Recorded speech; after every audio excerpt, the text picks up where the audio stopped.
All right, we're live. I'm Joshua Kemble, and this is my live stream where I work on comics and said amazing things like graphic novels and all that fun stuff. I have been a professional graphic designer for about 20 years and illustrator.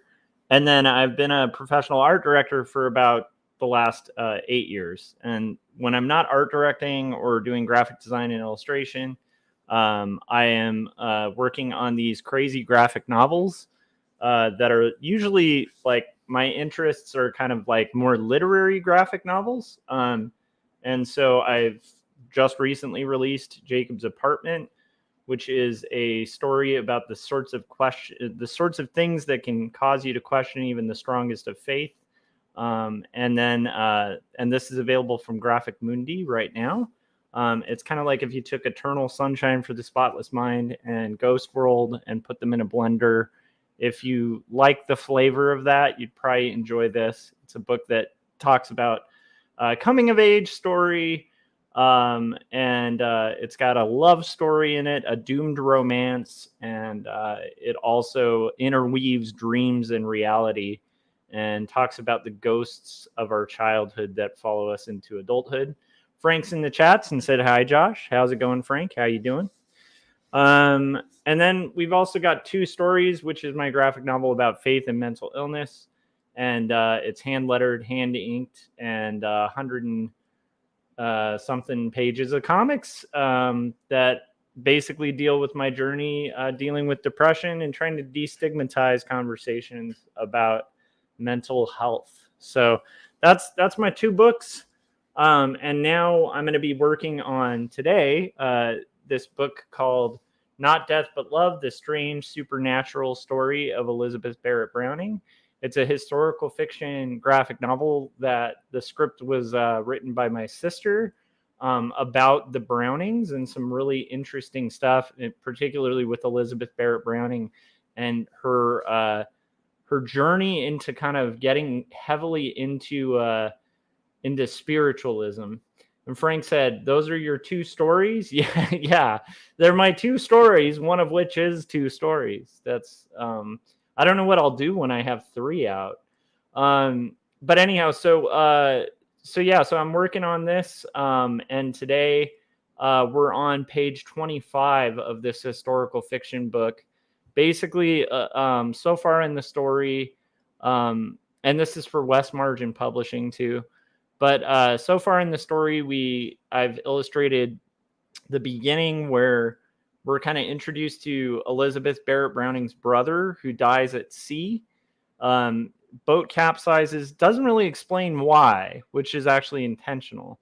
Then we flash forward to 50 Wimple Street, the Barrett's residence, and we're introduced to Elizabeth, who's sort of sitting on a Chase lounge. You get the sense that she's been writing, but she's definitely been depressed and sick and taking a lot of laudanum. And we're introduced to her maid, Wilson, who is basically like kind of caretaking for her. And we're also introduced to her troubled relationship with her father, where you get the sense that he wants to take care of her and provide for her, but he also seems quite controlling. And then we see that we're introduced then to Robert, who is kind of courting Elizabeth and basically like sends her a letter asking her to elope. They kind of elope last minute. They go to this church, and then they've been on a boat. So they took a boat, and on the last page, we see that they've arrived at, hold on a second, Genoa, Italy. So that's where we're at on the plot so far. And so now we are going to introduce you guys to Casa Guidi, which is their kind of second story room in Florence, Italy. That is right across from, I'm going to blank out on the name, but I think it's called the Piazza de something. It's like the Capitol building. And so we roughed this page out. I penciled and inked it yesterday. It took a lot longer than I thought, and when I get to the page, I think you guys will see why. And then Frank is linking to his captain goggles. and Mask Woman comic, which I recommend you guys get. He just printed it offset. And I think it's a limited quantity, so you guys probably want to check it out. And then Frank also in the chat said second stories. Yes, they live on the second story, like the 2 stories. Oh boy, I'm here all day, guys. All right, so we're gonna go to our view over here. If it's your first time tuning into this live stream, basically over here is where I'll be working on coloring the page. And as you can see, there's a reason this page took forever. Part of it is doing an immensely complicated crowd scene. So far, this script has been very challenging in that sense, where there's every once in a while there's like sequences that are inevitably going to take forever to draw. But I'm excited about how it's coming out. And we're going to kind of see how far we can get on flat coloring this today. And then I'm going to just see how far I can get before kind of needing to break to eat. So it's a Sunday afternoon for me, actually noon. Yeah, let's get into it. And if you guys want, just let me know in the chats, like what you're up to and what you're working on, and we can all work on comics together. So I'm going to get into coloring this if I can focus, because I have been like working pretty hard. I'm a little behind where I'd like to be on the comic, but again, like I don't want to sacrifice quality for like, yeah, to me, like comics just don't indie comics, like your best bet with an indie comic is to make the best comic you can make, because like honestly, nobody's doing comics to get a fast paycheck. If you want a fast paycheck, there's a million art forms that are way better paying. So to me, for me, it's priority to make these the best pages I can. And if it's going to take a little extra time or work, I think it's worth it. We'll see if that remains true in a little bit. So I'm going to go ahead and start flatting out this page, and then we'll see where we get. There's a couple things too that I've already included on this, which is like I have some reference photos.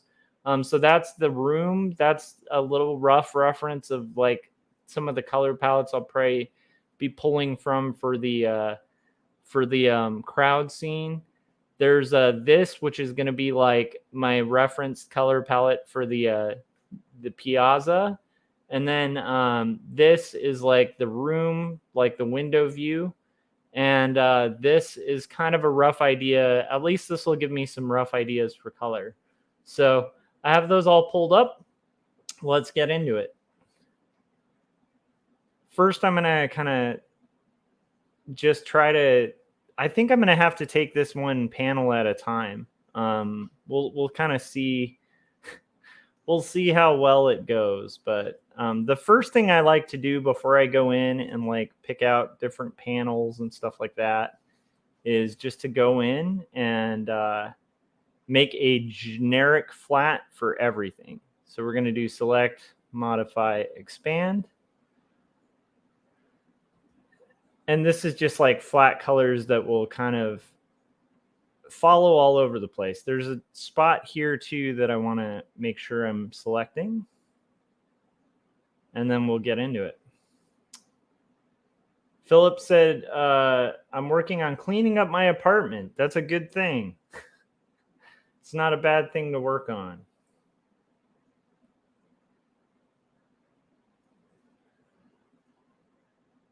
All right, let's see. So now I've selected my flats. I can kind of take this off so we can see the transparent pixels behind.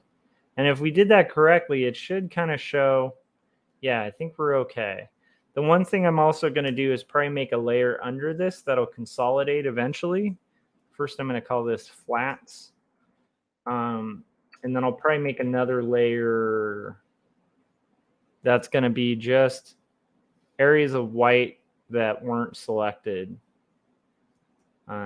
That actually helps me out a lot because I don't have to go in and like individually select every single word balloon or whatever. I was really happy with how this crowd scene went. And also, I mean, it's kind of nuts, but it's like, I think it's going to be a really, hopefully a stunning page. Those last two panels are going to be a nightmare. So the page prior to this, I don't know if I've shown that on stream. I think I posted it on Instagram. So let me go ahead and show you guys how that came out, because I don't think I finished that on screen, on stream, not on screen.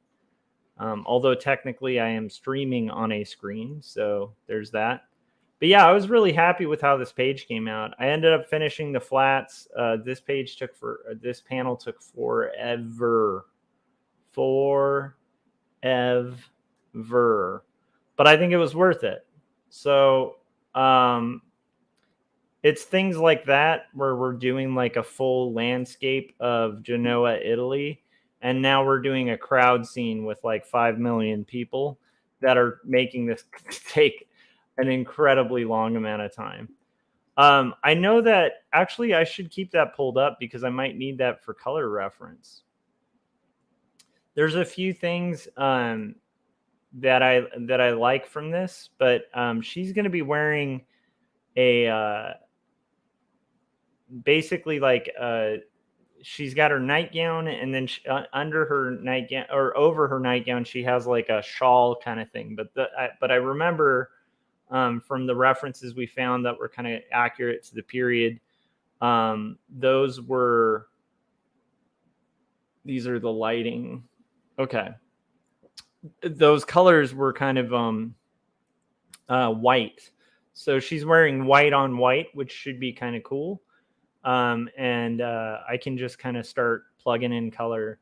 So in this case, we're going to probably start with, I'm just going to do this first panel, and we'll do it a panel at a time. I'd like to turn continuous off so it selects all of it. So I'm going to first, I'm going to deselect her outfit here.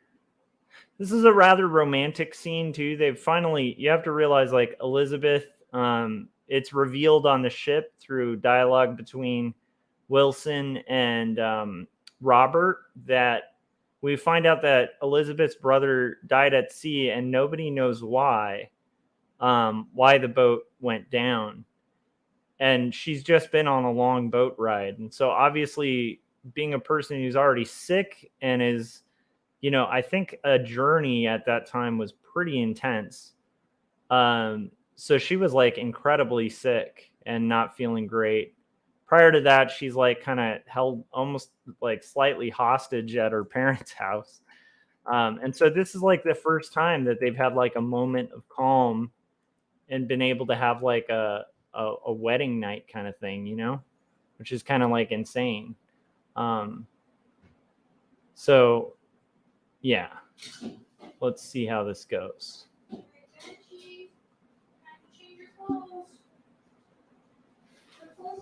Frank said, since the books are out of print, I'm going to compile my stories that are in those volumes, at least a PDF version. So I'll be resizing pages and going over some art. Nice.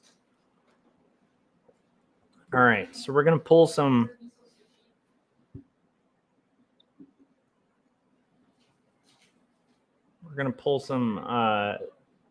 hair color.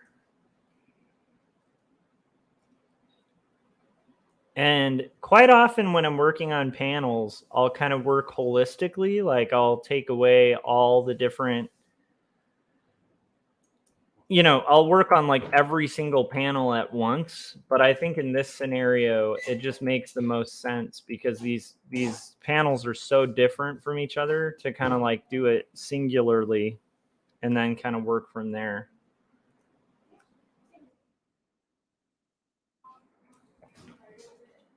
I'm going to kind of pick her. I'm trying to figure out, was that going to be her hand or her hair? I think that's going to be her hair. So there's a couple choices Speaking of hair, Yes. how's that brush I got you? Wonderful. They're called wet brushes. If you have tangly hair, they detangle painlessly. Nice. Love it. Tingly hair friends. So my wife got me a hairbrush because I've been on a no haircut binge lately. I don't know how long that's gonna last. I don't know how long I'm gonna let it go. But I just got tired of cutting my hair. And I don't know. It's like weird, but I feel like as artists we're always kind of reacting to like corporate, and it just felt like we're finally at an era where like long hair is anti-corporate again. There was a period of time in like the the early 90s, long hair was definitely like a kind of anti-corporate thing. But then like it kind of went back to like being sort of like borrowed by like, you know, really wealthy corporate people again. So I don't know. I feel like there was a period of time where being like clean shaven and like having short hair was like almost rebellious. And now I feel like it's almost the opposite. But I also could just be getting old and out of touch and turning into a hippie. That's always a huge possibility too. But anyhow, yeah, so my wife got me a hairbrush. Pretty awesome. And I guess it's like a wet hairbrush was what she was saying. So it like a wet brush. So it helps like not like rip out your hair when you're brushing it. But really, I mean, it might just be my obsession with the Little Mermaid. That's actually why I'm growing my hair out. So that like if I take a bath or like go swimming, I can just like do the whole like shaking my head thing when I get out of it. That's a possibility too. All right. So, yeah, Mai was saying I should have gotten you a fork. What does he call the fork again? Frank will know this.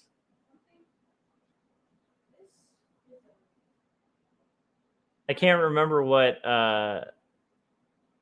And what's the name of the bird again? Too. I'm. Oh my gosh, I'm forgetting so much. I'm forgetting so much. Flounder. No, that's the fish. Snarfblat. No, that was the other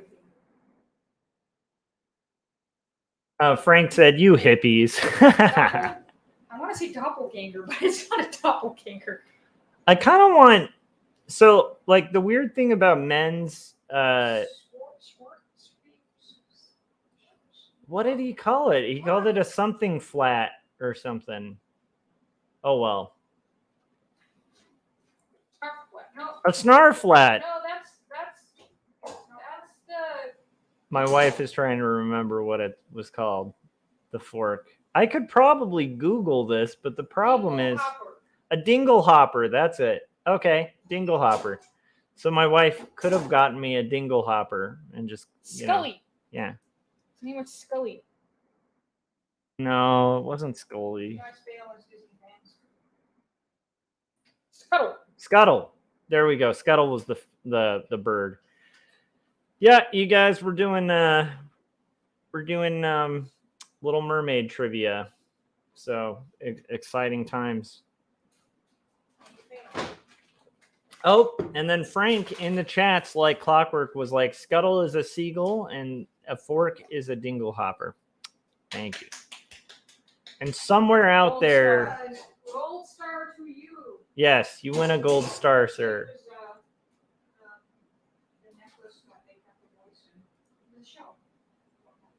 Philip said, back in the late 90s and early 2000s, I let my hair grow halfway down my back. I had this whole hippie thing going. Right? I don't know. Men with long hair, so that works. There we go. My wife said it works. That's good. You guys, my wife loves me. Pretty awesome. Where's my money? But yeah, it's like I think I don't know. It's like that. I had long hair when I was like 15 or something, 14. There's an era in time where I was like really into rock and roll, and then I got into metal, and then when I discovered punk rock, as if I discovered it. But back then it was kind of a discovery. It was like this whole very much like one of the reasons I still love, especially post-punk to this day, is like there was just this point, I think, in my life where my identity was all over the place and I didn't feel like I had a place. And then suddenly punk rock, like, just, I don't know, it just like opened doors for like kind of like realizing that like the people I didn't like at school were actually shitty. Like, you know what I mean? It like helped me realize like I didn't want to be mainstream. And so now I do indie comics.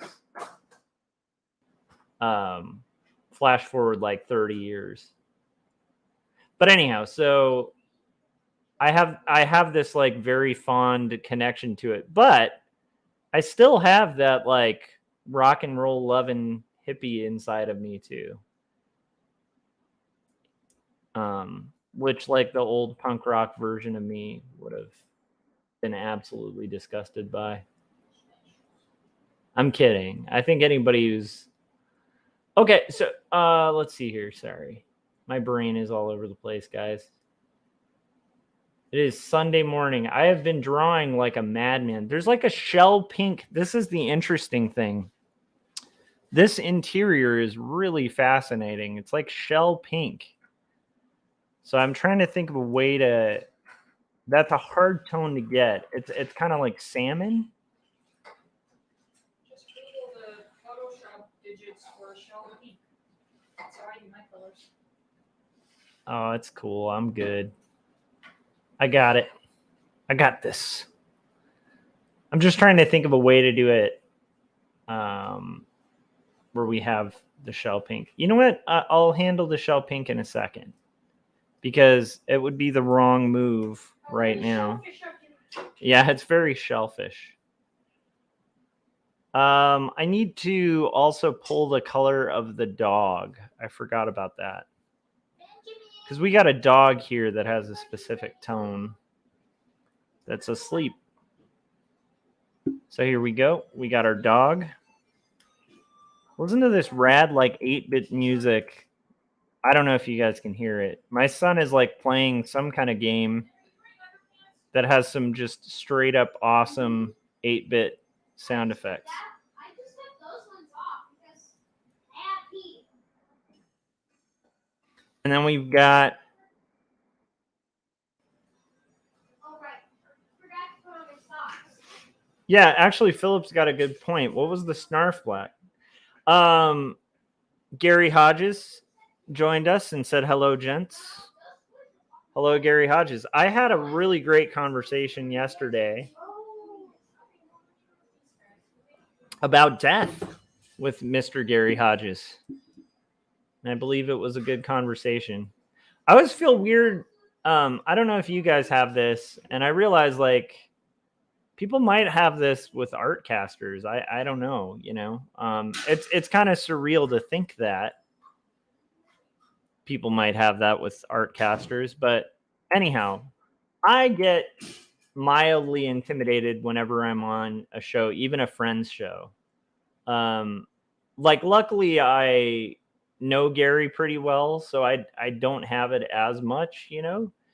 Because it's like I know I'm in good hands there. I don't think like Gary's gonna like make me look dumb or something. But there is like a weird thing about going on a show. Like anytime I'm doing any appearance, unless it's like a casual kind of live hangout or whatever. But it's like if I'm doing an appearance where somebody's like, hey, like, you know, even in that case where Gary was like, hey, we're going to do this thing and it's going to be about your book. It's like there is a slight part of me that goes like, oh, crap. I just hope I don't sound like a moron, you know?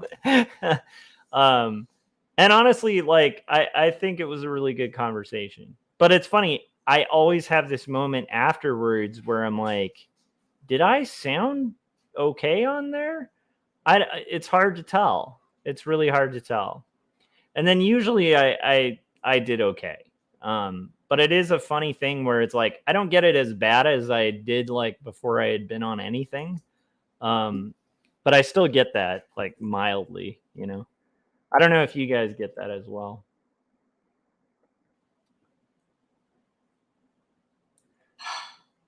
But one thing that helps me feel better about it is I think we all kind of get that. And that's where like Frank's gonna chime in and be like, whatever, nerds. Frank's like, I never get that. And meanwhile, like lifting his 20-pound weight. Yeah. Yeah, Gary said I thought it was great. Yeah, I did too. And I thought it was a really deep conversation, which I like. It's I like one of the things I love about the genre that I write in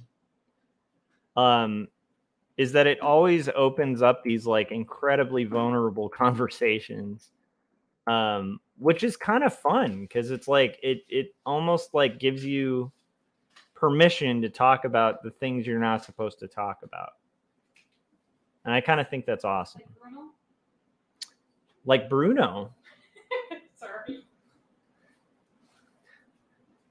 I just didn't follow that. I want the technically they have like white drapes and a white bed sheet in this photo, but that's so boring. I think the white drapes work. I think that you know what though? Maybe it's not boring because it'll create some contrast and focus. We're gonna do that. We're gonna stay as accurate as we can to it. But yeah, it's kind of weird. It's like even at TCAF, it was kind of neat because like people would come by and tell these just like insanely deep stories about their pasts and like their experience dealing with like depression or dealing with like losing a family member. And it's like, how often does that happen at like a Comic-Con, you know, where you're like having like real deep conversations with people who stop by your booth just because of the content that you make? It was like a very unique experience. I don't know. I kind of appreciate that. I think there might be some people who would just like shirk in horror at that, but like for me, that's a lot of fun. And I guess fun would be the wrong term. I think it's kind of meaningful, to have those kind of exchanges, and also just to like feel that. Kind of tying into what I talked about on the last live stream, it's like I think sometimes when we're making comics, we forget that we're like making art. And it's like we almost and I get it because the art world's kind of pretentious sometimes.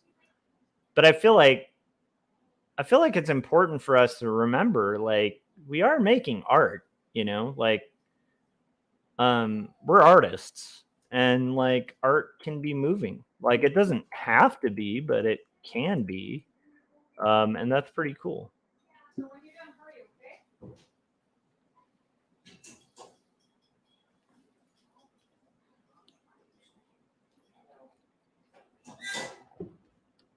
Frank said he was on Adam's stream for a little bit this morning. It was a nice hangout. Then I had to leave. John Coyote's joining us. How's it going? And John said, Frank is just a badass dude. I agree. Frank is, he's like, he's a rebel, you know, without a cause.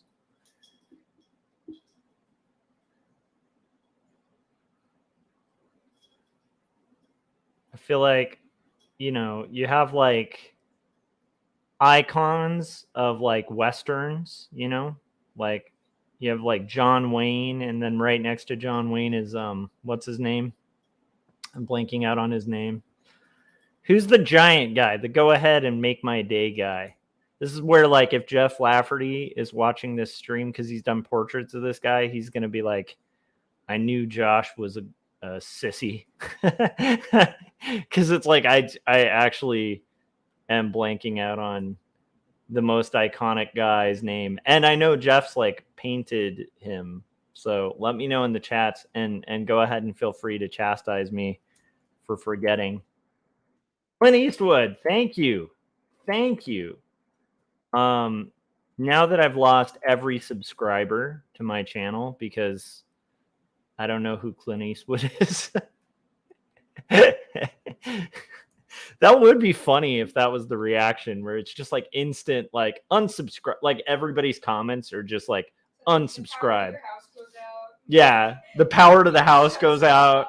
I get a call from my employer. They're like, I'm sorry, we're going to have to let you go. It's like, what?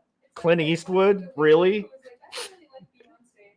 And she's like in the forest eventually, like wandering through the forest all alone. She's been like cast out from society. I love it. Yeah. But anyhow, you know, that's normal. Benji, come on. John Coyote said, me, I'm a cowboy, not a very good one, but still. And then Philip said, sorry, I'm late on the discussion here. I'm doing some disaster cleanup. Yeah, I mean, it sounds like that whole situation, man, is just like I don't know. That just sucks. It's a rough situation. A rough individual situation, you know? So I am gonna be deselecting this little guy here. The one fun thing about coloring, like, so generally I'll do flats where I'm doing like holistically, like one little piece of every single panel. And that is a much more efficient way to color, unless you're dealing with like crazy complicated panels like the crowd scene that I have coming up. In this case, I think it will actually be quicker to just do a panel at a time. But the one thing I'll say that's really nice about working a panel at a time is you see the progress a lot quicker when you're flatting. Whereas when you use the other method, it's like this slow and steady thing where, you know, at first it's just like one color here, one color there. And then it's only towards the very end that you're like, okay, we're actually making some progress here. I want to see. So that's gold. Is there any other gold in this room? Not this one. This one. Nope. This one. There we go. Yeah, so there's one other section that has gold, which is going to be the other picture frame. So I'm going to go ahead and take care of that as well. Man, I wish you guys could hear the 8-bit music that my son's game has. It sounds amazing. It's like Mega Man style soundtrack going on in the other room.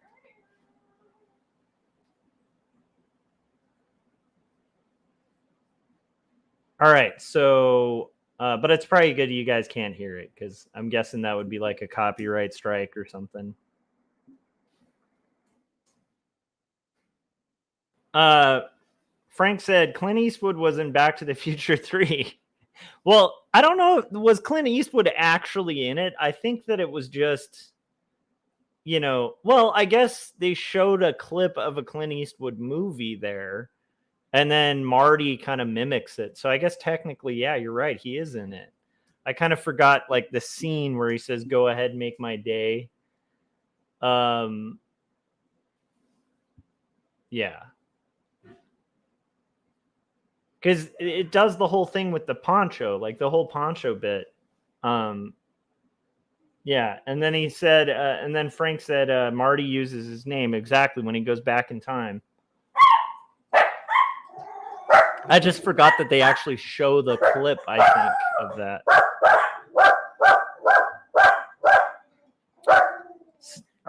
This is a song by my dogs called The Barking Chorus. I don't know if you guys can hear it. Nice. They're barking at our I have a neighbor who is very far right politically and has like some kind of weird thing with his flag where after the insurrection, Flag that was like printed upside down. yeah, it was funny. He had a flag that was the American flag, and then on the other side was like a big Donald Trump banner, like printed on the flag, which like as a guy who my grandpa was like, you know, in the military and stuff, and it's like you don't print on a flag. Like, I mean, especially if you're very patriotic and you like really believe in like the sanctity of the flag or whatever. It's like you don't print something on it. Like, and yet for some reason somebody was selling like Donald Trump like campaign stuff on one side of the flag, and then the other side was the American flag, and he had it hanging in front of his house. But they had misprinted it, so he had to make a choice to either hang the American flag upside down with Trump right side up, or hang the American flag right side up with Trump upside down. It was hilarious. And I was saying that's why Republicans need better graphic designers, because they suck at graphic design.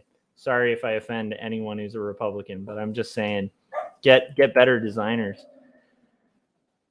It's one of those things, like people always think like art doesn't matter, and then they end up designing things that make supposed patriots have to hang their American flag upside down. I think that's funny. It's over though till like 9:30. Frank said, "How dare you?" It's true though. If you look at like this is a fair thing to point out. Okay, like no matter what you think of like Barack Obama or Joe Biden, look at their graphic design and then look at the Make America Great Again graphic design.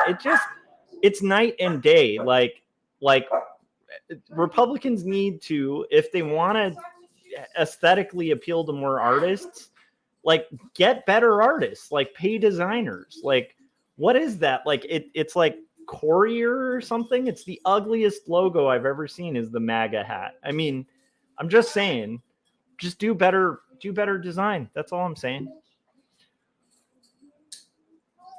Because like whether you like the left or not, it's like it just on a design level, it's way better. They just need to get better designers. But I guess the problem is if you don't value art or think art has any power or point, then like, you know, why would you? Wow, I'm getting political. Okay, I'm not going to get political. There's no purpose. I haven't even been paying. Yeah. And also like the thing is, I've been trying to avoid politics lately. Trump's not a good guy. Just trying to avoid making decisions for people. They can choose their own. Anyhow, so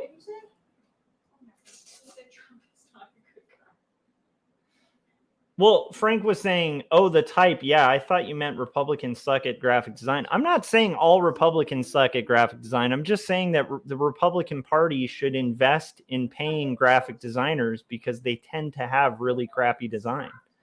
You know, if you look at like the Obama campaign and the design of like the White House, everything at that time, it was streamlined, solid graphic design, whether you liked it or not. And like, that's the part that I'm saying is like, I think that regardless of where you stand on party lines, you know, valuing graphic design and having better typography is not a bad idea. That's all I'm saying.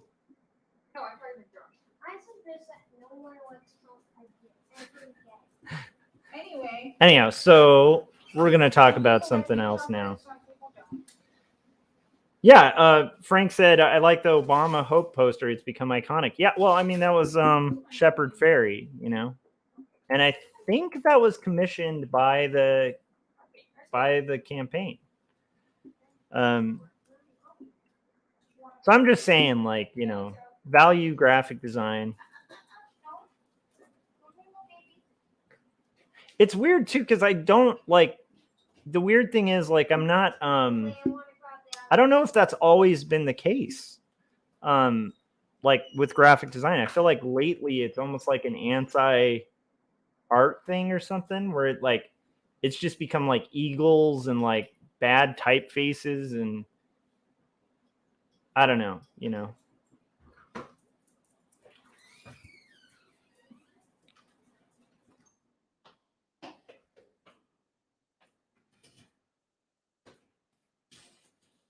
I feel like even if I'm not going to agree with a party or something, I want to at least see some good art or good graphic design. Like get better musicians, get better artists. Make your case with art. That's all I'm saying. Hot take, you guys. I don't think that's that hot of a take. I don't even think anybody, if they're being honest, is going to like disagree with that take. Despite party lines, I think most people who have an aesthetic opinion would be like, yeah, that's pretty true. Okay. Where are we at? 41 minutes, you guys, and we are coloring a page. But I've actually, I don't know.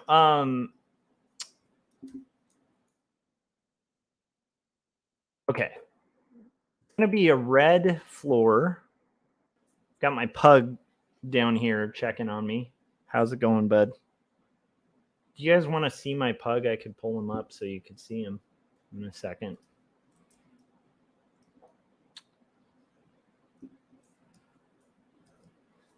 So anyhow, pretty good day so far.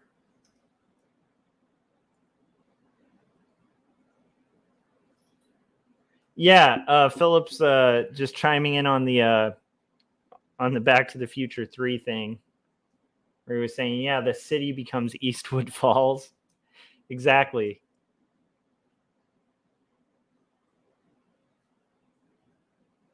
Oh, I think John Coyote said yes to wanting to see the pug. Okay, this is an old pug.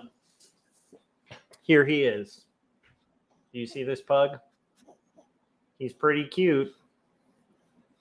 He's pretty cute. That's all I'm saying.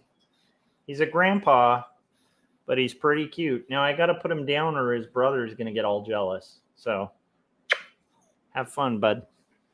There you go, Papa. He was kind of giving me a look too, like, why are you holding me right now, dude? And then John Coyote said, awe and angel. He is. He's a food obsessed, crazy,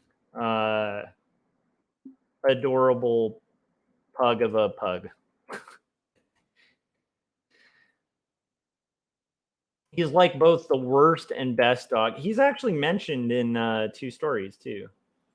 There is a shout out to him. A whole section about him and his now deceased brother, who was a rescue.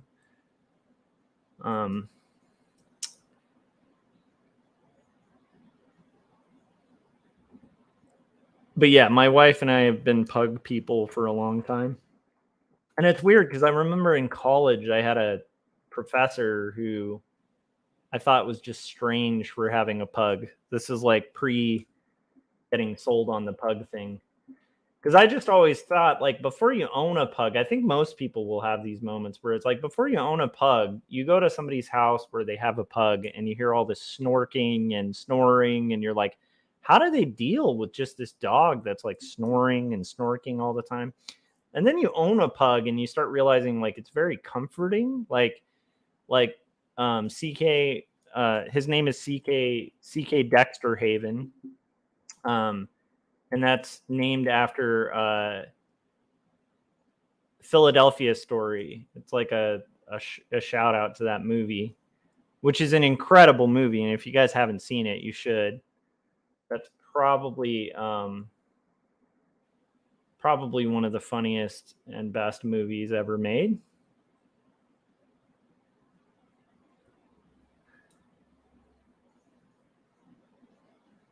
But anyhow, so there's a scene in Philadelphia Story where Jimmy Stewart is like drunk, and he comes in that like in this house. There, it's like one of the most famous Jimmy Stewart scenes. It's kind of one of the scenes that like put him on the map as an actor, because he kind of upstages Cary Grant, who was like the biggest guy like in Hollywood at the time. But there's a scene like, so Cary Grant's character's name is C.K. Dexter Haven, but we just thought it would be funny because Jimmy Stewart comes in drunk and is like C.K. Dexter Haven like over and over again, and we just thought it would be funny if somebody was saying that about their pug. Like if we ever had to like kind of call our dog and be like C.K. Dexter Haven, we just thought it would be funny. And then, you know, like most kind of memey names like that for an animal, it just got shortened to CK. And so people are always thinking it's like, you know, some kind of other thing like Calvin Klein or something. But yeah, that is the very long story about how my pug got his name. John said, we rescue a lot of senior pugs around here. They go to a rescue that specializes in them so they can get any surgeries they need right away. Oh, I love it. And then Frank said, was that one of the pugs in 2 Stories? Yes, it was. It was CK is definitely mentioned in 2 Stories. Thank you for the link there. That's cool that you guys rescue those dogs, though. That's pretty awesome. I'm a fan of that. I like our other dog, Bernie, is a rescue, and he is just a mutt, like a cute little mutt, and he's amazing. I would show him off, but I think he is over at. So my mom is actually out of town. And so my wife took Bernie over there to my mom's house so she can care for my mom's dog, because my mom's dog needs to go out and play and stuff like that. So she'll bring like Bernie, our dog, over there to kind of keep my mom's West Highland Terrier a little appeased while she's gone. But anyhow, Bernie's a rescue, and he's probably Bernie, and then Dozer was our other pug that was a rescue that was mentioned in 2 Stories. And they're both probably the best behaved dogs we've ever had. Like, I really do. I've become a huge fan of rescues just from owning rescues, not like in some memey, like lefty way where it's like, oh, we've got to help the animals. And I mean, that's nice, but in reality, it's just, they're just, if you get a good rescue, they're just incredibly, like, I can't even explain like the loyalty and like sweetness of that kind of dog. Like, they're just incredible dogs.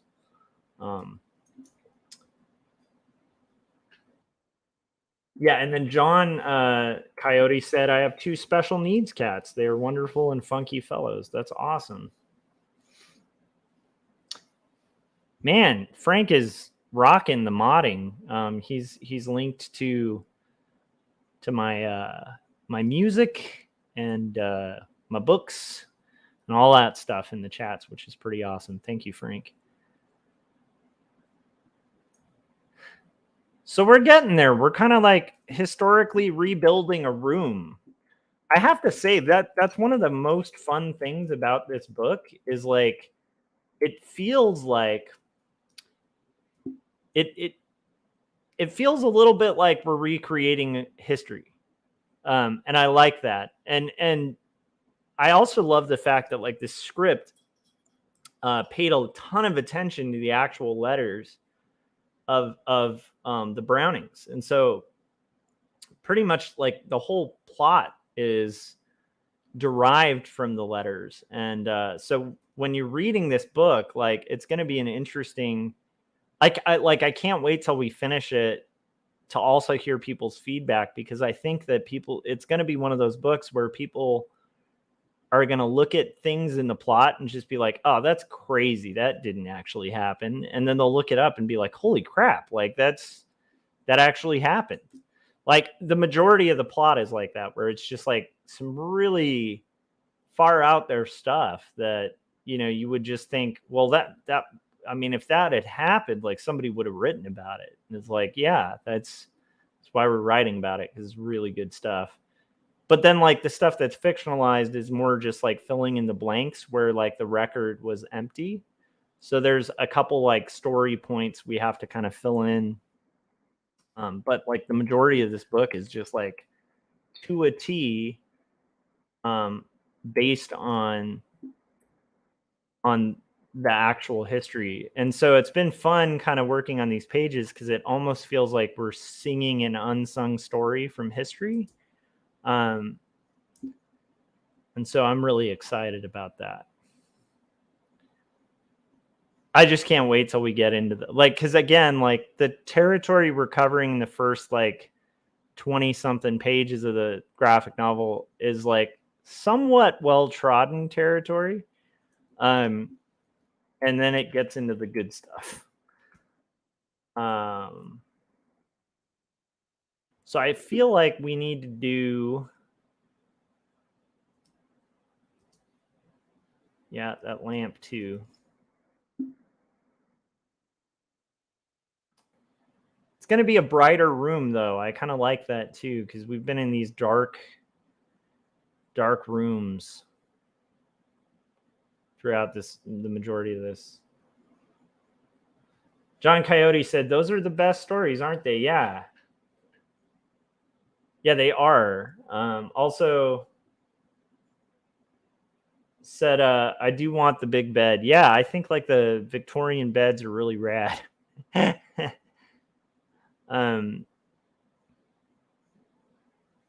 But yeah, I don't know. There's something like, that's one of the things I thought would be fun about working on a historical fiction, because I have never worked on historical fiction before, and that was one of the things I thought would be kind of fun about it. There's like a part of me that really likes going down rabbit holes and like finding out things, and I'm gonna get this and take out the.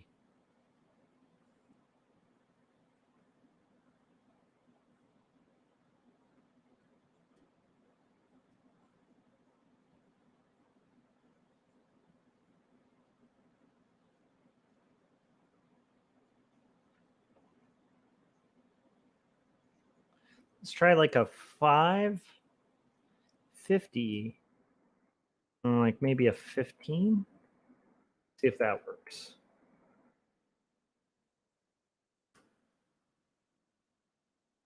Yeah, that's getting a little closer. It's a little too purple, so let's try like let's make this like 5. See how that looks.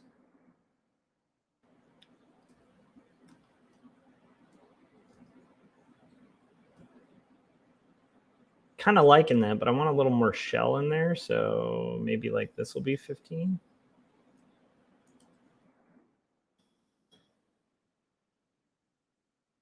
I'm a CMYK nerd, so the numbers I'm talking about are cyan, magenta, yellow, and black. Like I like to get really into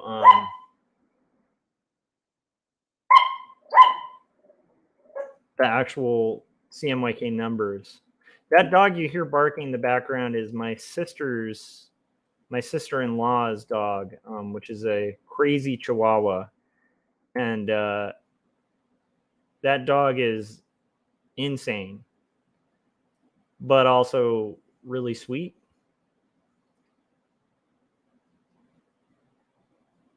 But also insane.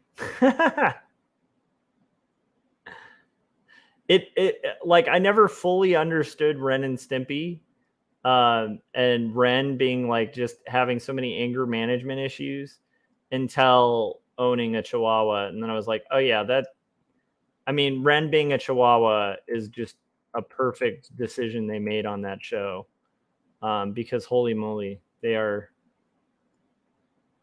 maybe not all, but like, man, at least her Chihuahua is a temperamental little dog. Some anger management issues is all I'm saying for that little Chihuahua. But I also understand now why, like, that was another dog that I never understood why people would own. And then after, her sister moved in with us, it's like within about a week, I was like, okay, this dog's pretty awesome. Like, they're very snuggly and sweet too. They're just, I personally think they were just bred like way too tiny. And so they're just like super on edge all the time because they're just like freaked out that people are going to sit on them or something. If I'm wrong there, you guys can let me know, but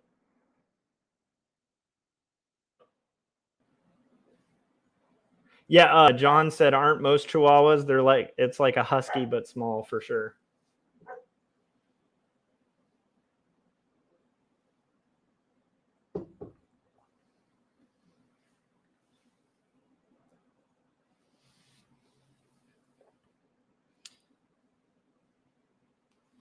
Oh, Philip said I have to take off for a while, folks. Might check in a little bit later. Well, thanks, Philip. Thanks for hanging out. I appreciate it. We're gonna do the dresser. Do that dresser. I want the dresser to be more on the kind of I want it to be more in the purple direction. There we go.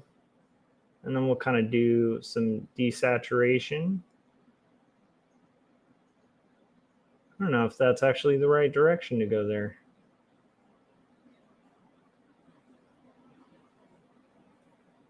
There we go. That's pretty good. It's a little too dark. One thing I try to keep in mind when I'm working on art too and like digitally coloring is that it will print like a lot darker than it looks on the screen. It's about 10% usually that it will look in like offset print. So when you go, like when you're dealing with a book like this that has a lot of tones that are kind of mixed with like a lot of black, that's just something to kind of keep in mind.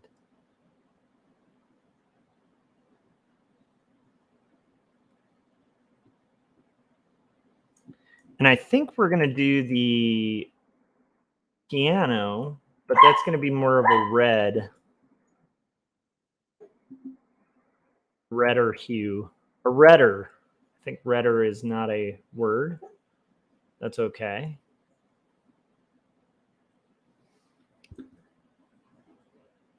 And that can kind of match the lamps.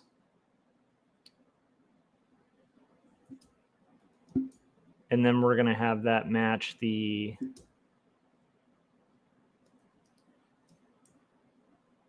piano.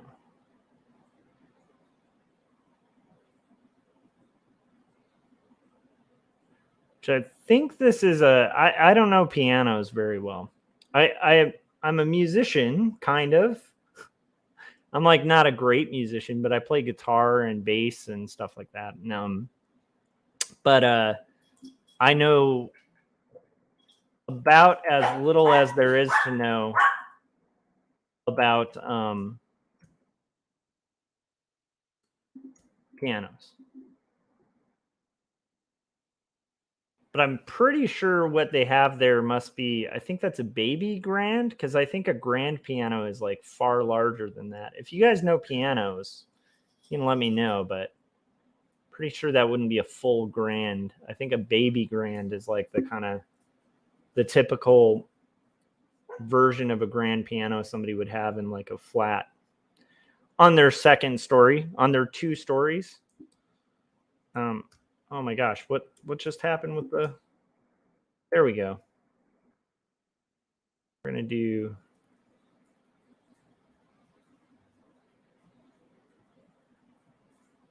what's going on here? Okay, I thought I had it all worked out there, but let's try this again.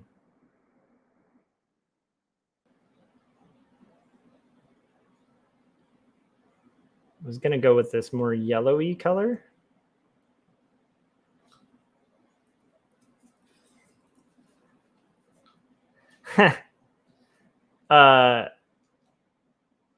Frank said, do you know when Scott is launching his Young and the Dead? I don't. I think that there's still a wait for the last alternate cover, but I would recommend signing up for his mailing list.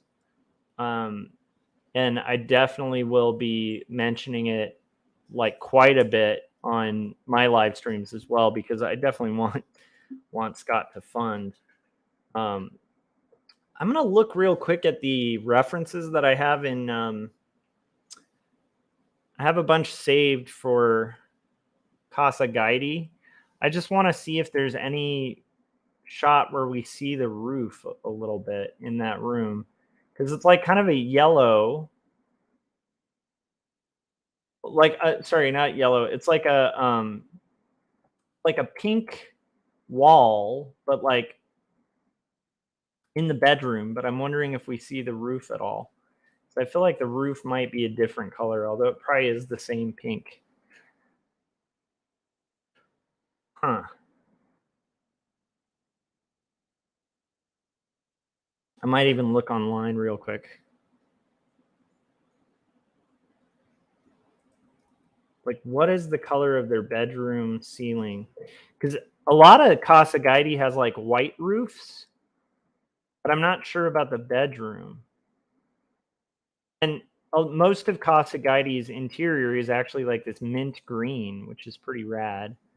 I'm going to go with a white roof. I think a white roof actually makes more sense. It fits the building more. And then if I find out otherwise, then too bad.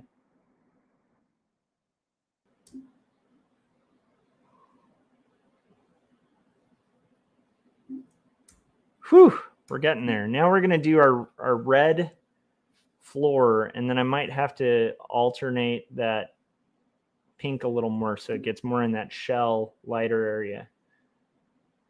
Nice. Gary said, okay, got to take a break to see Mary perform this afternoon. Good luck drawing, and break a leg to her. I always thought that was the weirdest term, and I'm forgetting the origin. I looked it up a long time ago, and I found out that it's actually a really cool thing to tell a performer. I think it had something to do with I don't know. If you guys know, let me know. But I'm pretty sure the break a leg thing had a really good origin. Like, okay, that looks like ketchup-y. And this is a very like, I feel like the floor is a little more yellowy.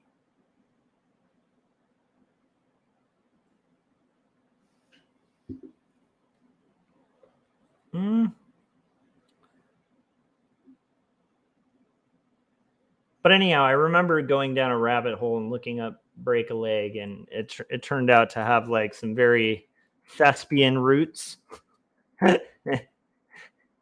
Paul Pate's joining us and said, hi, folks. And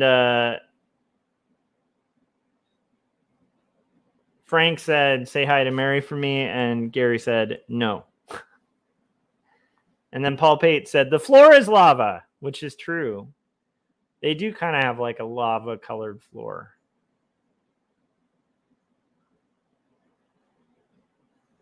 I was originally going to go with like a yellower color of red on the floor. And then I realized exactly what Paul was saying, where if I did it too orange red, it would look like lava for sure. Which would be pretty awesome. What I could do is like color hold the shading on it in yellow, so it really looks like it's like glowing. And then reveal the fact that this is not really a historical fiction book about the Brownings. It's actually about, it's called Lava Room, and it's a couple that wakes up to realize that their floor is lava. That's actually been the plot the whole time. That would be amazing. I got to add that to my Victorian plans. So the carpets are a little little different.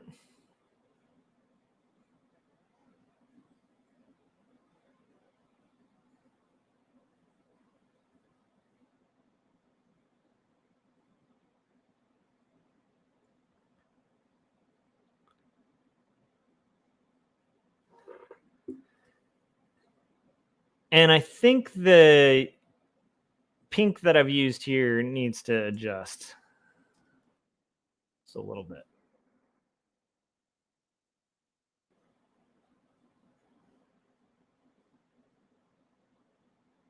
Yep, that's a little more shell now.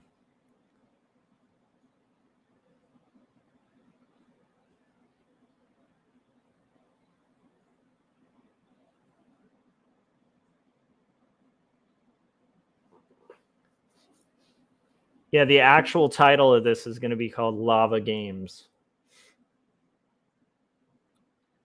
Paul said, I'm hungover today. When was the last time you had a hangover? I'm not a fan. You know what's weird? I have not had a hangover in a long time. And I did do like a ridiculous amount of drinking when I was at TCAF. Like more drinking than I'd done in a long time.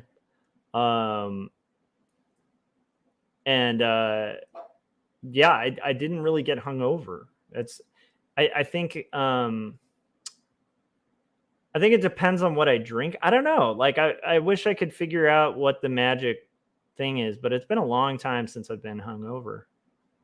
What were you drinking, Paul? I'm kind of curious.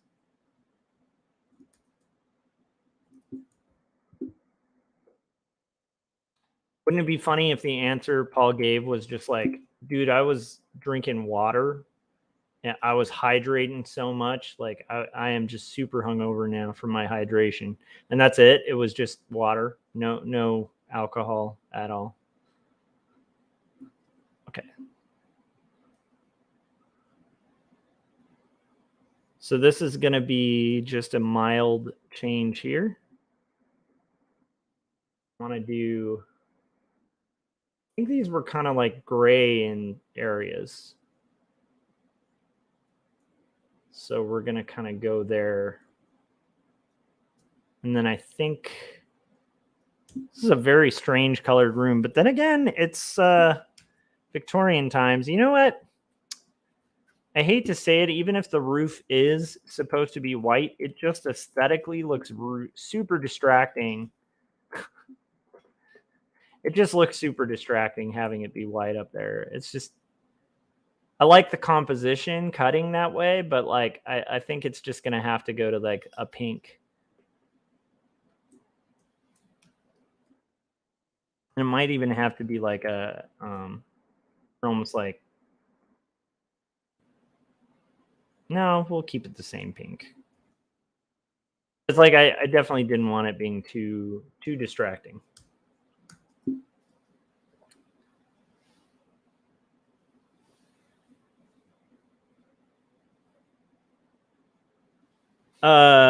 Keith said, oh my goodness, this is great. Paul was saying my tolerance is very low. Paul Pate said cider.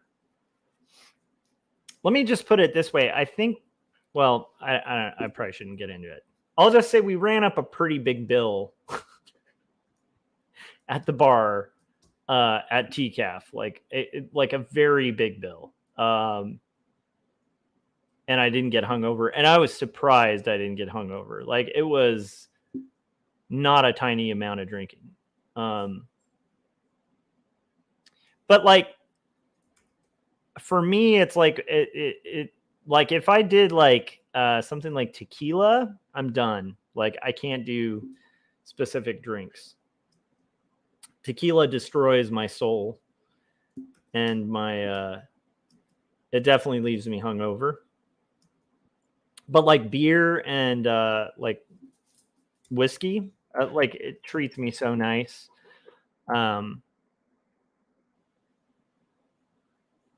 That's my own kind of drinking experience, which by the way, I do have a beer in the fridge. Maybe I'll have a beer in a little bit because it is Sunday. I like Keith's idea here. I think it was Keith where he said, as fate would have it, he's having a Sunday cider. Frank said, I haven't had a drop since the early 2000s. This is probably good, Frank. Like, drinking is not for everybody, you know?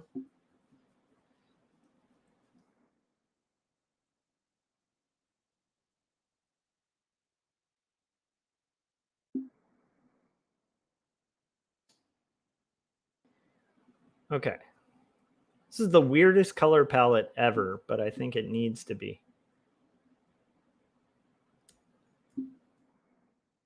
Yeah, it's like weird. I think there's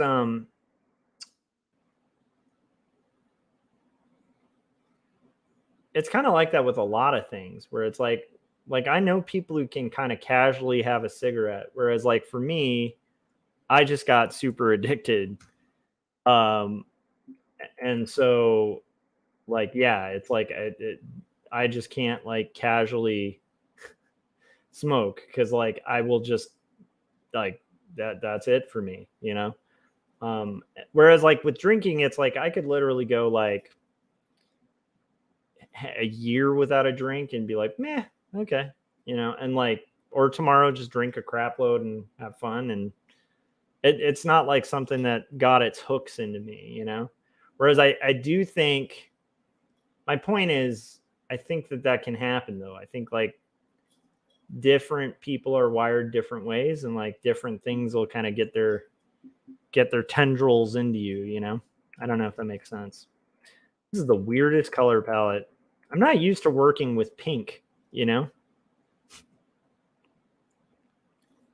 I don't think this is working yet.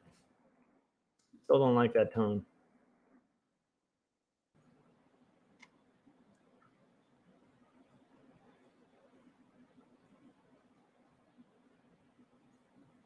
There we go.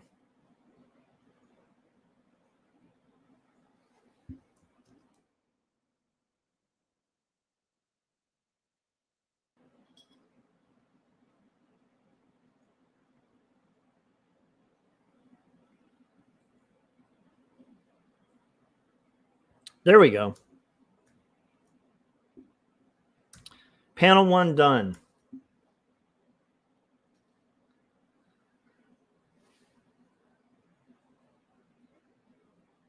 Yeah, Keith was saying cheers. I'm the same way with nicotine. Haven't smoked in years, but I still get the urge sometimes. And Paul said red is the strongest of the colors. John said occasionally I like an edible, legal. There, hey, I'm in California. It's legal here too. But having a drink once in a while is pretty nice, like on a very hot day when you're fishing. All right, guys, we've been going for an hour. I'm going to put on the trailer for Jacob's apartment. I appreciate all you who've come by, and we will come back and finish another panel right after that. Okay.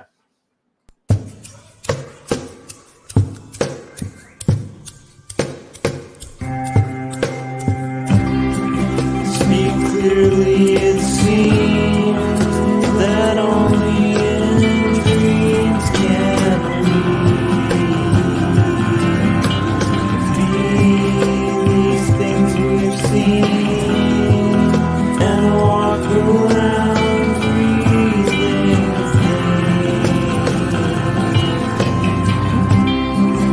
I don't know the part to play in this heart of mine. There's dissonant things, they split at the seams.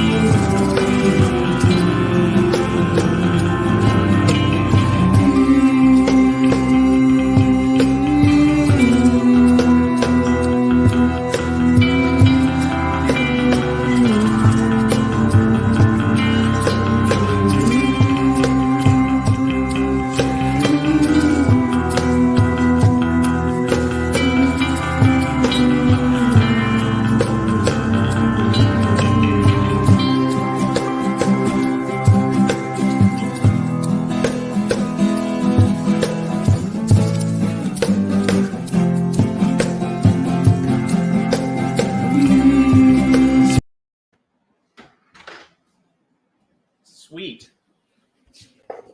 all this talk of drinking, and I decided I'm going to crack open an Allegiance IPA by Bravery Brewing, which is a local brewery out here in the Antelope Valley.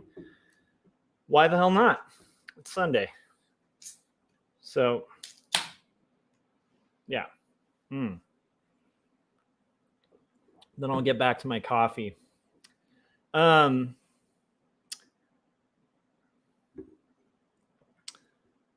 I'm telling you guys though, like if you are ever in the Antelope Valley, I know it's like a place on the outskirts of LA County and stuff, but it's like I mean,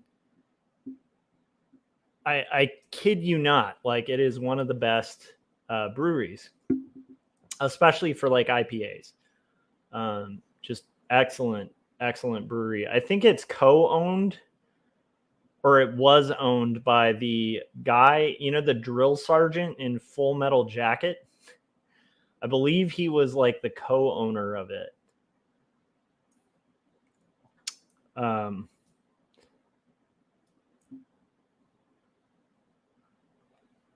Because that actor lived in the AV.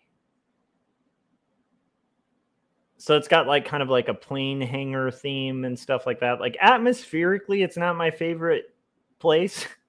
And I don't mean that as a diss. It's just like not really my kind of like, I prefer like a divier feel than like I'm hanging out in an airplane hangar. But I will tell you, their beer is just amazing. Like it's just a really good local brewery. That's all I'm saying.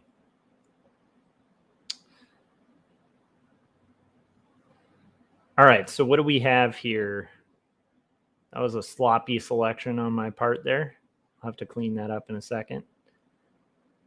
What's everybody working on today other than hanging out? What you guys up to? How are your creative projects coming?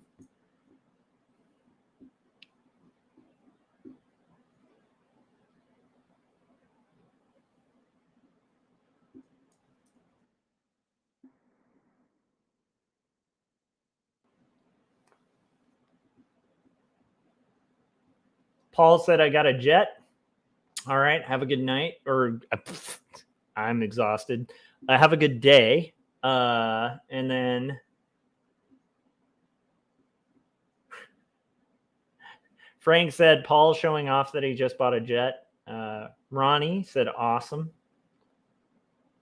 Let's see here. Oh, Keith Harper said Arlie Ermy. That's it. I believe so. I think that's the drill sergeant. But yeah, he was a local to the Antelope Valley. He lived up here in my hometown area. I think my sister, this is a weird thing, but I think my sister was friends with like his granddaughter. And like this is a story that cracks me up. Like one day, I think it was like in elementary school, she goes over to her friend's house, and then the drill sergeant from Full Metal Jacket comes out. It's like, do you guys need drinks or like, sodas or anything? Like that kind of thing. I think it scared the crap out of her as a kid. But yeah, I believe it was his granddaughter or his daughter. It's been so long. I mean, that's like almost 20 years ago or something. So I might be getting some of the facts on that off. But I do know the Antelope Valley is a strange place. A lot of desert out here. Let's see, what else is the Antelope Valley known for? If you guys have seen Seven, the movie Seven, the end where it's like, what's in the box? What's in the box? That stretch of road that is taking place on is the Antelope Valley, right by the prison. Yep. I know, exciting times, guys.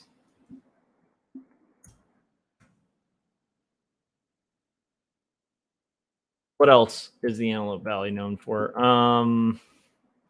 the end of Say Anything. This is a proud moment for me because I love Say Anything, and I think John Cusack is one of the coolest human beings on the planet. And if you think otherwise, shame on you. I don't even believe in shaming people, but I'm just saying, if you don't think John Cusack's like one of the coolest people in the world, what is wrong with your brain? Seriously. Anyhow, Say Anything. The end of Say Anything. Very iconic scene. Lloyd Dobler talking to the father of his girlfriend, who he is about to leave to go to Europe with. Her father's just been imprisoned for embezzling money from old people. And there's a conversation sequence in a prison yard, and that prison yard is the Antelope Valley. Yep, I know. Exciting times, guys. Exciting times. Frank was saying the Antelope Valley is known for boxes with heads in them. Yes, actually, that's not that off from the Antelope Valley. If you ever see the AV in the news, it's usually for like aerospace stuff because like the shuttle lands or used to land. You know, like I think the Challenger, like a lot of the space shuttles landed in the Antelope Valley. In the dry, well, kind of on the outskirts of the Antelope Valley by the dry lake bed, because it's like this giant lake bed out in the desert that's perfect for landing a space shuttle in. And there's a big NASA up here, and then there's Edwards Air Force Base, which is like a massively awesome Air Force base. And then there's just a lot of crime, like in different parts of town. So like if you ever see the AV in the news, it's usually for like aerospace or for like gang crimes. Yeah.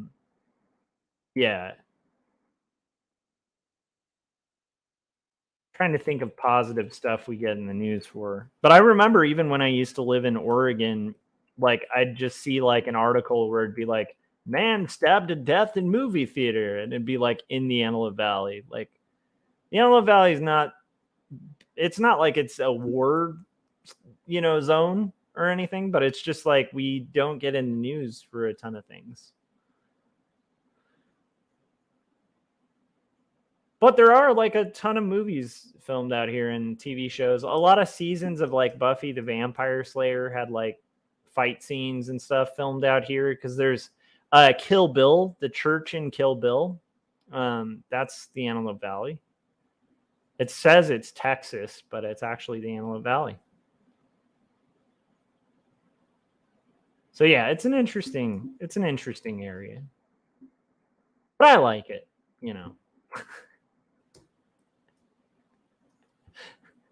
I'm gonna have to check the chats just to see, because I just realized I'm like talking about the crazy area I live.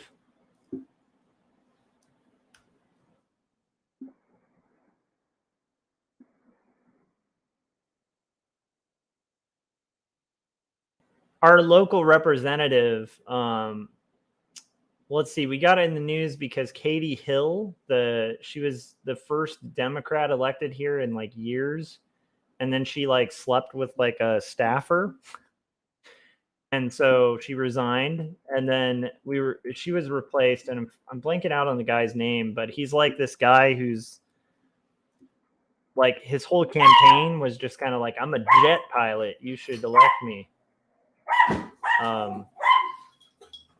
But anyhow, yeah.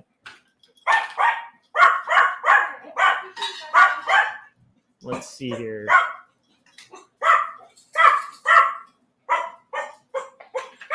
Mom,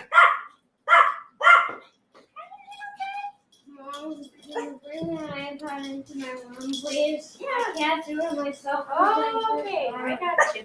Ronnie said, wow, dog is just going. Ronnie said, great movie. I need to talk about that movie on the show. Yeah, you should. I like that director a lot.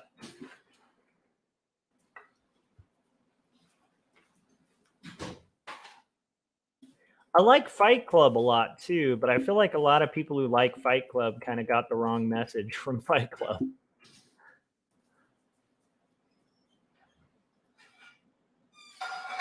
Like, I still feel like that's a perfect movie and also a really good book, but again, like, I think a lot of people that movie is popular with just missed. It's kind of like Clockwork Orange is the same kind of thing, where like Clockwork Orange is a brilliant story and movie, but people who really like a lot of people who really like Clockwork Orange kind of almost like took the wrong message from it and were like, oh, this movie means we should go out beating up old people or something, you know, and like they kind of missed the message, which is not trying to glorify like the behavior in the movie.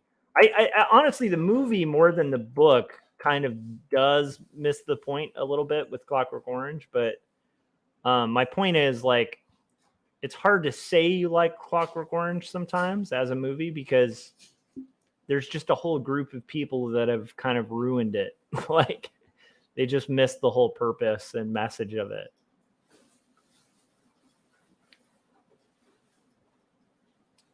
But anyhow, I feel like that's one of the things in Fight Club is like a lot of people think like, yeah, I mean, it should be depressing and sad, but it's like there are some people who think it. Man, but his nurse, that woman was sick. Or was it the man, the doctor?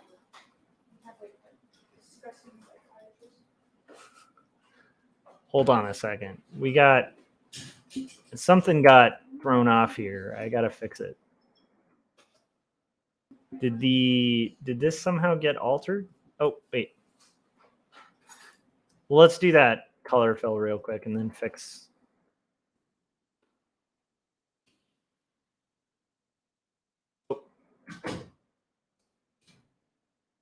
I think the shading got thrown up a little bit somehow. Is that just on this one panel where it's, you see what I'm talking about? There's like a little gap. Is that gap anywhere else? Or just in that one spot? I think it's just on this. Somehow this had gotten moved up, the shading.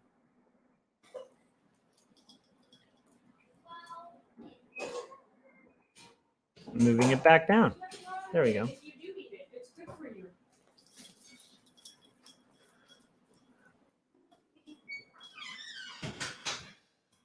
I'm not really digging the color here now. Such a strange color palette this room is.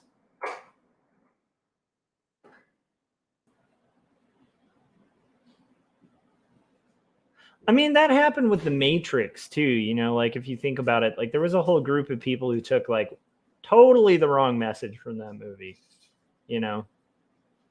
So I guess it's just to be expected with movies. It's like one of those things of like, what is to blame, like the art or the person who just misinterprets it? Like, I don't know if that makes sense.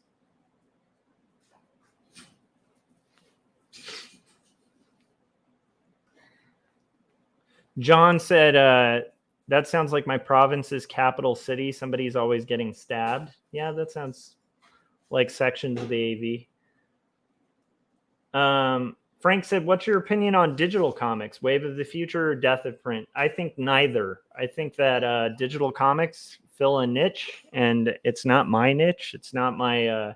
I don't have a problem selling my comics digitally. I just am never going to really buy digital comics. Like I'm like the guy who, I don't know. I like, for me as an artist, I just don't feel like I'm done with a comic until it's in print. And I don't really think they're the same thing. However, I heard a compelling case for it. Forgetting who. I think I was on interview with this person, Eva Webb. They did like a podcast and had me on, and they made one of the most compelling one of the most compelling arguments that I've heard for digital comics, because I'm pretty much like not a huge fan. But they were like, well, I mean, if you have to move a lot, like you can either carry your whole library with you, or you're like, you know, basically having 3 moving trucks full of books and comics. And I was like, yeah, that actually makes sense. So I feel like if you travel a lot, or you're like on planes all the time, maybe you travel for business, like digital comics work. I just, you know, for me, it's just not the same. So that's my opinion on digital comics.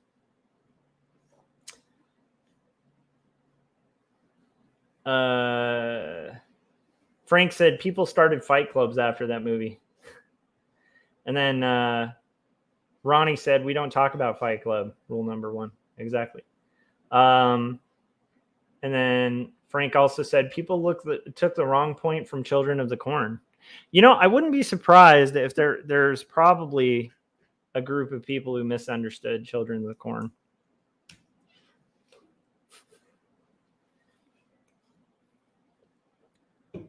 Okay. This is going to be a fun series of panels coming up, though. We're getting there, guys. We are getting there.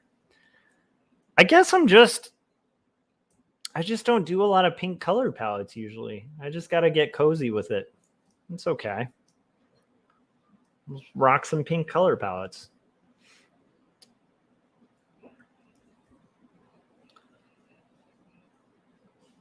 Also, we're going to come in after the fact with some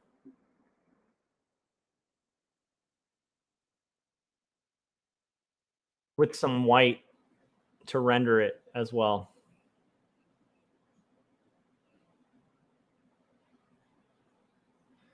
But I remember that being really like Anthony Burgess, like the writer, he wrote a couple books that I really liked. He wrote another one called A Wanting Seed that I thought was really good too.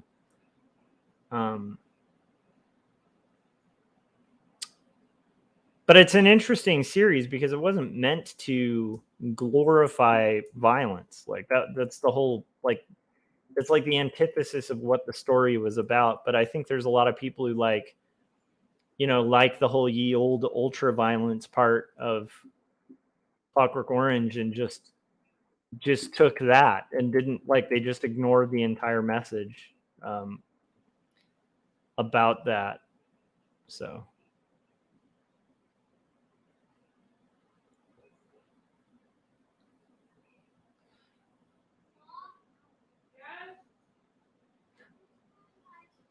it'd be weird. I think it would be weird to be an author who created, like, I don't know. This is a question for people in chat. How would you guys feel if you, like, let's say you made a comic and then like you found out like years later that it inspired some lunatic to do something really crappy? like I love JD Salinger's work and there's nothing violent in his work, but it's like there's been like 3 people who've read Catcher in the Rye and just were like instantly like, oh, this book is saying I need to kill someone. And it's like, you read the book, it has nothing to do with anything like that. But like there's these weird people who just got super, like, I don't know, inspired by it to do something insane. How would you guys react to that? Like, I always wonder how that, like, that's got to be a little strange to kind of have that. Because, you know, on one hand, you're going to be like, well, I mean, you can't be responsible as an artist for like everything somebody's going to do with your art. On the other, it's like you probably have like a moment of just like, man, that like sucks. Like, did I do anything to cause, you know? I don't know. I wonder how people would react to that. Yes. Like, for instance, you know, if from my live streams, I found out like everybody went out there and got like jet skis and just started like jet skiing around London, like with monocles on, just inspired by my book. Like, I think I'd feel like a little strange about that. Or not by my book, but by the live stream, you know?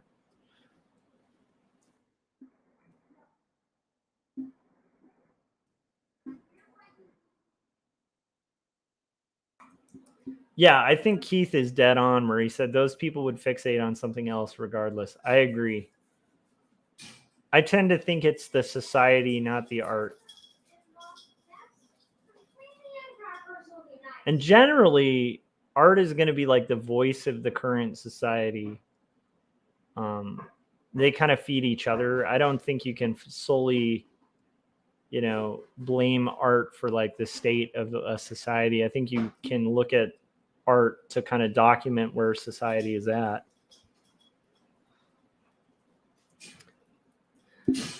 Whew. Okay.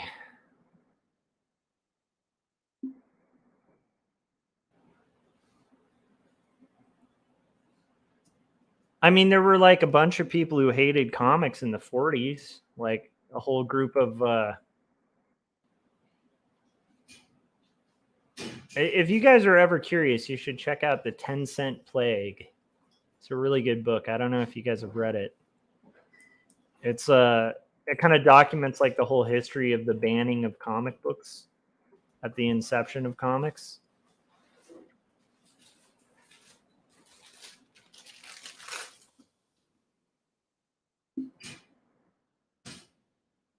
Kind of explains how the Comics Code Authority came into play, and like actually it kind of explains a little bit of like why like Marvel was so successful, partially because they played ball with the censors.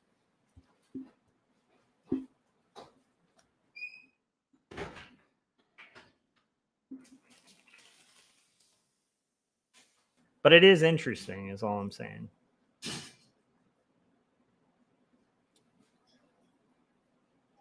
think I'm going to need to eat in a second or two. So we might break after I finish this panel. And I will probably be back after that. I just realized like it might be good to eat some food.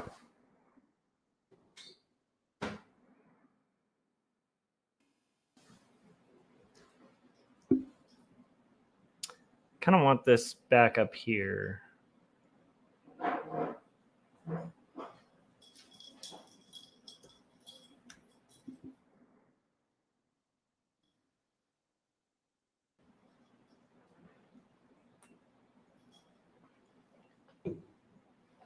Yeah.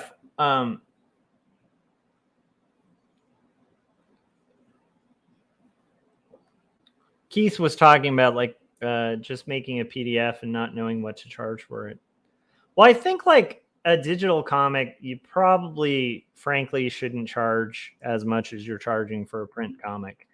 I mean, people can charge whatever they want for like an ebook or whatever, but I feel like you should be, discounting the rate quite a bit because you're not having to pay like any sort of fees for it, I mean, maybe a little bit, but it's like your costs to put out I think that's the interesting thing for artists about ebooks is like, it's all pretty much profit with an ebook. Like with a book, it's like, a good chunk of what you pay, even for Jacob's Apartment, it's like an offset book. So like part of the cost you're paying is like helping the publisher recoup the cost of printing, because it's like it's expensive to print a beautiful book. On the other hand, it's a pretty rad book, so it's like you get like a physical object. I still have trouble with ebooks. Like I don't have trouble offering it because I think in general, if people want something and you can provide it, like if there's a person out there who's like a fan of my stuff, but they'd really like an ebook,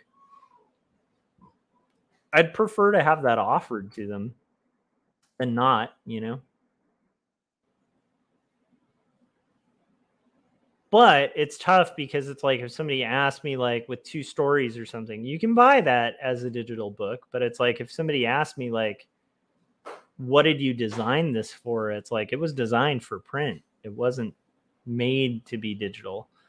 you can read it digitally, but you're not really seeing it like in its full form. Like to see the thing as it was intended, it's like it's going to be good to see it as an actual book. But like, you know, for my like I'm going to be kind of curious to see how my son reacts to ebooks. I mean, right now he really likes like physical books. But also he like has no trouble reading stuff on his tablet. Like it's just sort of a normal thing for him. So I acknowledge that like some of my feelings and passion for print might be just my generation. Might be kind of equivalent to like somebody who just like loves vinyl, you know. But there is like an art to a book and to print, and I really appreciate the art. I also just like the whole process of reading a book. I don't know, it's just not quite the same. That being said, like because of my schedule, I don't read printed books as often. I tend to read audiobooks, you know.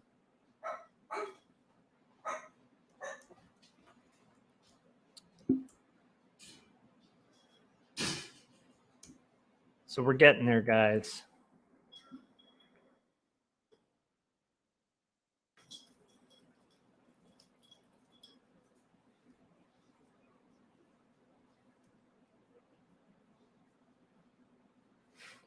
Yeah, Keith was saying, I love the smell of old comics. I love the smell of new comics.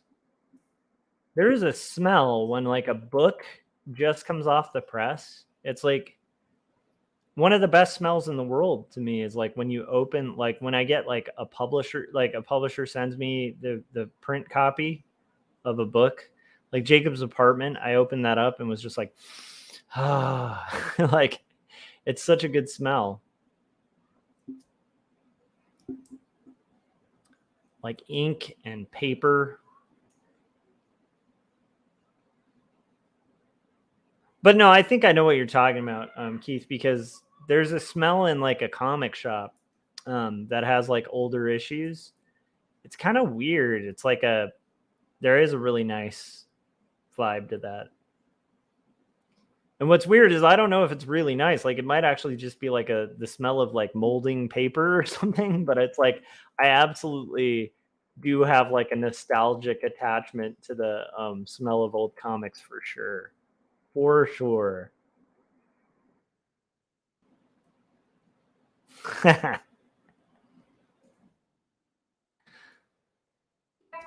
like 5 minutes on my computer. 5 there. So we are getting there, guys. I'm going to finish the flats on this page or on this panel. And then we might have to call it once this panel is done. Not for the day, though. Keep in mind, I will be back.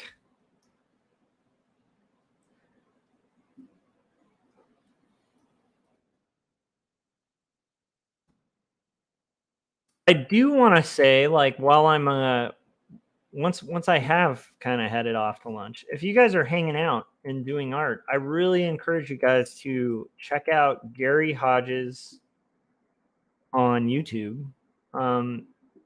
Saturday's episode. It was a pretty awesome conversation. We talked about death. And we talked about my work a little bit, but we mostly talked about death, and it was awesome.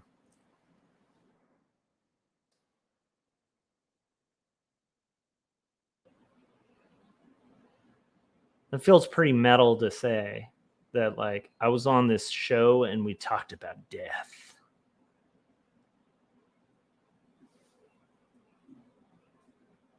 Yeah, aging newsprint is what Keith was saying. Yeah, it's got like a smell to it.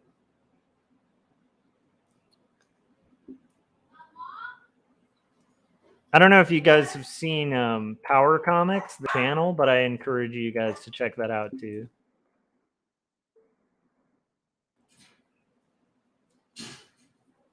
I've really gotten a kick out of Power Comics. Oh, Frank, you said you were on Adam's thing this morning. Is that up on his channel? Because I'd like to check it out. Maybe while I eat lunch.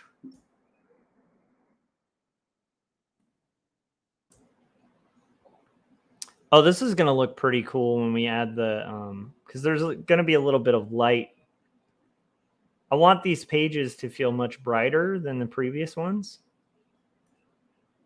Because Casa Gaidi is supposed to be this kind of light and airy moment.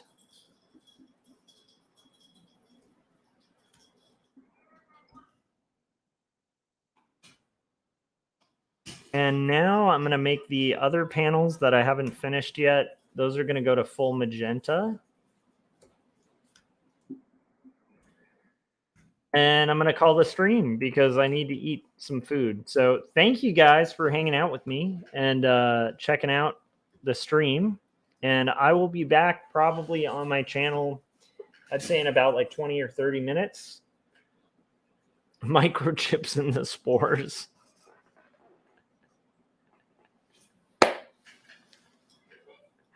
Oh my gosh, Keith, you've developed a conspiracy theory of comics that's hilarious. I love it. Anyhow, thank you guys for tuning in, for checking this out, and I will see you guys in about like an hour if you're still here. If you're still on the YouTubes, I will be back on in about probably like 20 to 30 minutes to an hour to finish this page, and hopefully this page won't take too long. We'll have to kind of see, because I will say, I mean, it could take a long time, because of this panel. That's the one I'm nightmarishly afraid of.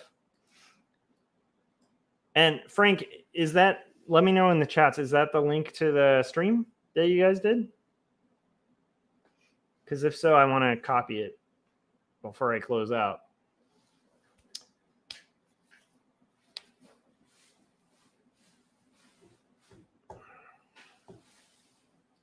Let's see if I can. Cool. Okay. Sweet. All right. Thank you guys for showing up, and I will see you guys on the next stream. Have a good Sunday afternoon, and I will see you guys after I'm done with lunch. Bye.